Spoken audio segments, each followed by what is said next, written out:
Well, I saw Dumb Money. So this was a regular. This was quite a movie weekend for me. Saw The Creator on Friday. Saw Dumb Money today. Um, I was just more or less curious about Dumb Money because, as I stated before in a previous video, when I first saw the previews for this movie, I was like, "Wow, this is really interesting that Hollywood is coming in on the side of populism here. And, Hollywood is weighing in with this movie against Wall Street, against wealthy hedge fund people, and in favor of the little guy out there who's keeps getting screwed. Um, and I don't know. It's still a little discombobulating that they made this movie. For one thing, the turnover or the turnaround. I don't know what the right word would be, but in any case, all this stuff happened just a little over 2 years ago. It's like two and a half years ago that the events that are recorded in the movie all actually happened. So it's pretty soon afterwards. To be having 2020 2021 nostalgia, like like anyone wants to like anyone feels nostalgic for those years. I know I sure don't. I don't think I ever will.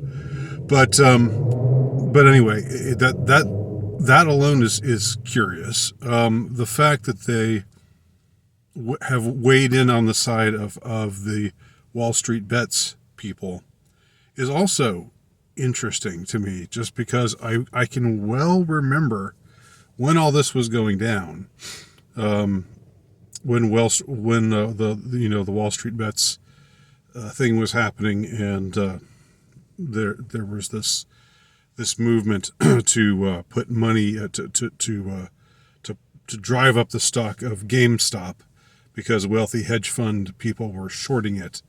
And again, I know very little about economics here, but I understand the general idea here, the general principles of this whole the whole movement, and it was very much of a stick it to Wall Street, stick it to the establishment kind of thing.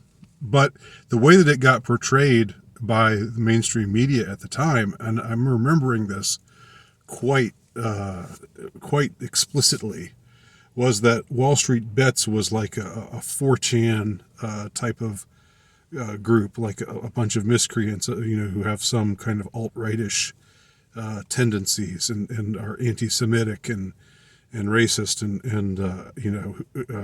and use forbidden words like retard and faggot and what have you. Like they were sort of painting them as these kinds of these hicks or these rednecks or these, I don't know, just these people of no account that should be looked down on and ignored. Like these sort of conspiracy theorists kind of people.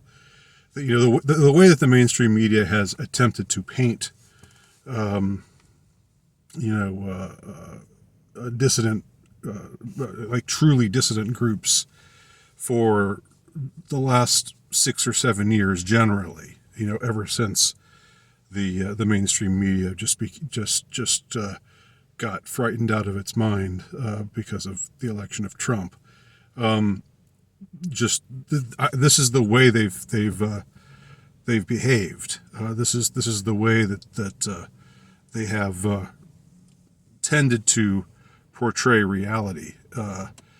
And now it seems that they want to do a 180 and depict and jump on the populism bandwagon again and say, no, like these hedge fund people, they're bad, they're evil, they're these out of touch hyper privileged rich people, and who just happen to be of a particular ethnicity, but they don't really talk too much about that. But again, they don't. It's there to be discovered if you look a little bit more closely. And one of them is played by Seth Rogen. That's not really, casting wise. That's sort of a it's within the scope of the ethnicity that is being portrayed. Let us just say. So speaking very gingerly on that topic, just because, not because I'm afraid of it, but just because I don't want to. This is YouTube. There is no such thing as free speech in these parts, so you have to tread carefully in some ways. You have to be prudent, and so I'm just trying to be prudent about that. But as for the movie itself, I thought it was okay. I didn't think it was great. I thought some of the performances were good. I thought Paul Dano, as the head of this whole Wall Street Bets movement, the Mr. Kitty or whatever his actual name is, I can't remember right now. The one who popularized the statement, "I like the stocks," who just broadcast from his basement, and was the one putting all this money in GameStop and got others to go along with him, and they were gonna they're gonna hold the line and not sell, and because the whole idea was to send a message to Wall Street. I thought he was good, and I thought that a lot of the performances were good within the scope of the movie itself, and there were some funny moments, and but I didn't think it was. It didn't give you that much to chew on, really. In contrast to, say, a movie like The Big Short, which came out a few years ago, which I see this movie as in some ways a sequel to. The Big Short was released in 2016, but it was about the 2008 housing bubble burst, or the economy's free fall after the bursting of the housing bubble and all that went into that whole mess. But that movie was much more entertaining and much more substantive, and there was more to chew on. This seemed like it was kind of made in a hurry. Just not as much there. That's the only way I can think to put it. So as far as talking about the movie itself, it's okay. It's semi-entertaining. I think the most interesting thing about the movie is the fact that it has been made. So now I'm not sure, and what interests me is, as somebody who watches the media, with a very cynical, jaded eye, a very jaundiced perspective. It's like they're trying to pull a big switcheroo here, because I don't remember back in late 2020 and early 2021 when all this was going on. I don't remember there being a lot of boosters in the media for the Wall Street Bets people. I seem to remember them being like, and the movie even talks about how the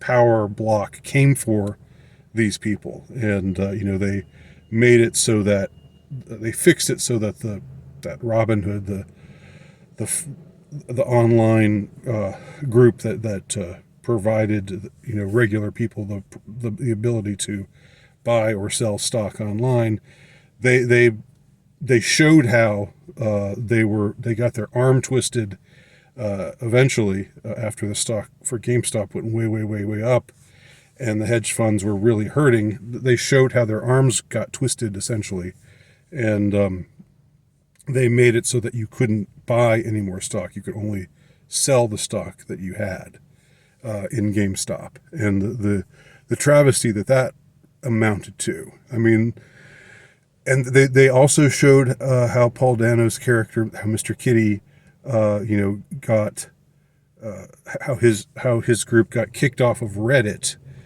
because they were accused of hateful or discriminatory behavior, and it's like, wow, they're actually showing this.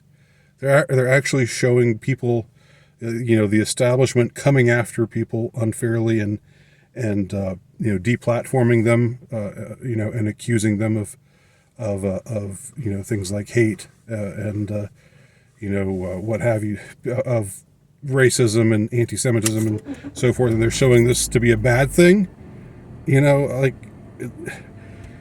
It's like, where are you at, Hollywood? Whence this switcheroo here? How are you now, siding with the populists that you have been deriding, the populist movement that you have been so down on for so long?